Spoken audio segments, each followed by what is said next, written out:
Cela fait déjà un moment que je voulais faire ça, mais j'avais jamais réellement eu le temps ou la motivation pour le faire. Et par pur hasard, à un moment je me suis dit en dessinant en classe que j'allais commencer à créer mon propre manga. C'est comme ça que m'est venue l'idée de créer un manga de zéro. Et cette vidéo sera la première qui va justement traiter ce sujet sur ma chaîne, qui est l'avancée de ma création de mon manga, tout simplement. Dans cette série de vidéos, je vais juste faire des croquis, vous expliquer quelques idées scénaristiques. Également, vous allez pouvoir interagir avec moi. Vous allez pouvoir mettre en commentaire des idées, me dire si c'est bien ou mal. En gros, ça va être juste une série relax. Du coup, c'est parti, je suis prêt à me lancer dans cette aventure de la création de mon manga. On va pas plus patienter que ça. On va passer directement aux idées scénaristiques et au synopsis que j'ai écrit.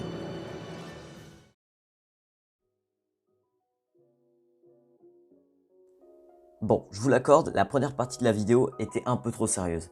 Mais c'est pas grave. Là, nous allons nous focaliser du coup sur le synopsis de l'histoire et les idées scénaristiques que j'ai trouvées. J'ai trouvé ces idées en allant chez moi, en écoutant ma musique sur le chemin, et j'ai développé justement des idées de synopsis de l'histoire et quelques idées scénaristiques qui pourraient arriver dans l'histoire. C'est l'histoire d'un jeune lycéen âgé de 16 ans, Yohito Suzuki. Il vit sa vie d'adolescence normalement jusqu'au jour où la police vient le chercher en classe pour l'arrêter. C'est à ce moment-là que la vie de Yohito changea drastiquement, car il a dévoilé ses pouvoirs uniques qu'il cache depuis son enfance. Alors oui, je vous l'accorde, ça fait un peu gamin dit comme ça, mais vous allez comprendre dans les idées scénaristiques. Et aussi, c'est le premier synopsis que j'ai créé, donc il n'y a pas encore beaucoup trop de structure, ni de logique interne que j'ai créé. C'est vraiment juste une idée que j'ai eue sur le chemin et que je l'ai notée en arrivant chez moi. J'ai pu trouver quelques idées scénaristiques qui sont indéfinies dans le temps et dans la période quand se passe l'histoire. Après s'être enfui de l'école, la police le recherche et les journaux affichent sa tête pour que les gens le voient. Ils doivent alerter les autorités. Le motif de recherche dit qu'il est dangereux alors qu'ils veulent juste ses pouvoirs. Yuto arrive à aller chez Ruta Yamato, sa seule amie, pour qu'elle l'aide à l'héberger. Il lui explique que depuis tout petit, il a des pouvoirs et qu'il n'en a jamais parlé à personne. Ruta, choqué, accepte et le croit. Il lui explique également que la police le recherche pour le disséquer et pour pouvoir créer une arme biologique lors des guerres. Yuto explique que ses pouvoirs, selon lui, serviraient à protéger ou à accomplir une grande destinée. Voilà pourquoi lui seul a des pouvoirs. Les seules idées scénaristiques que j'ai pu créer pour l'instant.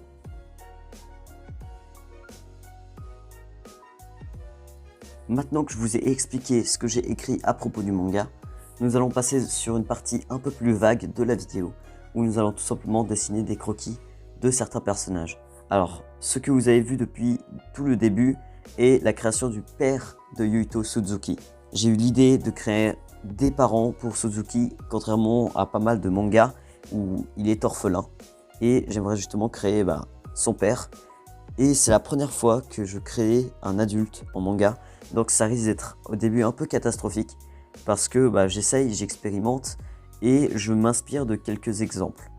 Pour le père de Suzuki, je me suis juste inspiré de Yohito Suzuki, donc c'est pour ça que je tournais assez souvent la page pour pouvoir essayer de reproduire le même visage, alors que ça devrait être l'inverse. Mais du coup, j'ai essayé de recréer une expression digne de Suzuki, qui fait d'habitude. Après avoir créé le premier croquis du père de Yuto Suzuki, j'ai dû rechercher son prénom. Pour rechercher son prénom, je suis tout simplement allé sur un site qui disait des noms en japonais et j'ai pu trouver un nom qui me paraissait adéquat, Ohshima, qui pourrait du coup être le nom du père de Yohito.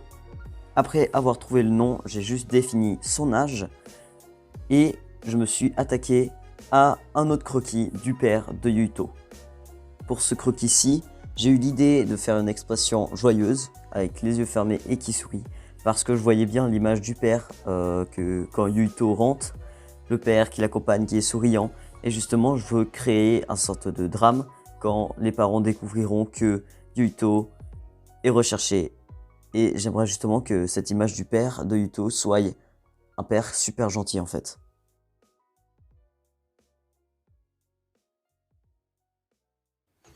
Et pour finir, je me suis dit que j'allais créer Yohito Suzuki en grand.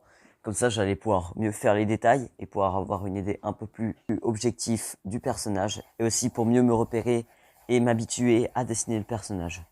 Si vous ne savez pas comment créer des personnages en manga, Si vous voulez, je peux vous dédier une vidéo à ça sur ma chaîne YouTube.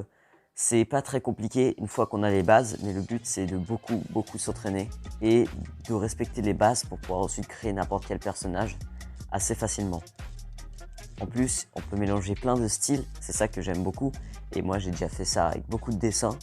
Et justement, je m'entraîne régulièrement à créer des personnages de manga régulièrement pour pouvoir avoir un niveau stable et pour aussi m'entraîner à faire des personnages plus enrichissants.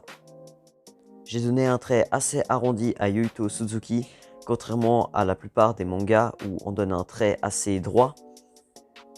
Et j'ai trouvé ça assez spécial, mais j'ai aussi trouvé ça original, donc je l'ai laissé. Pour ce qui est de l'expression, j'ai voulu donner un trait assez détaché, un peu comme un Saitama, parce que je trouvais que ça allait bien avec le personnage. Et aussi, je me disais que ça pouvait changer un peu des expressions basiques qu'on voit tout le temps dans les animés et dans les mangas. Une des choses les plus importantes dans la création d'un personnage, c'est les cheveux, parce que les cheveux vont définir l'identité du personnage et des fois un peu son caractère. Et moi je suis parti sur des cheveux assez basiques. J'aime beaucoup dessiner les cheveux, donc surtout les cheveux des filles, parce que je préfère quand ça descend en bas pour mieux dessiner. Je sais pas, je trouve ça meilleur. Mais pour Yuito Suzuki, j'ai décidé de faire une coupe un peu comme on a l'habitude de voir, mais toujours avec un trait un peu plus arrondi pour correspondre au personnage de Yuito. Comme c'est un croquis, j'ai commencé avec un crayon assez clair, et ensuite je suis repassé dessus avec un crayon beaucoup plus foncé pour faire mieux ressortir les éléments. C'est ce qu'on fait souvent dans les carnets de croquis, et si vous vous dites que pourquoi je mets pas de couleur ou je fais pas aussi le noir, bah c'est parce que tout simplement c'est dans un carnet de croquis qui est là juste pour faire un croquis. Donc normalement je ne supprime pas les traits de construction qu'on voit derrière. Alors voilà le résultat final du croquis de Yuito Suzuki.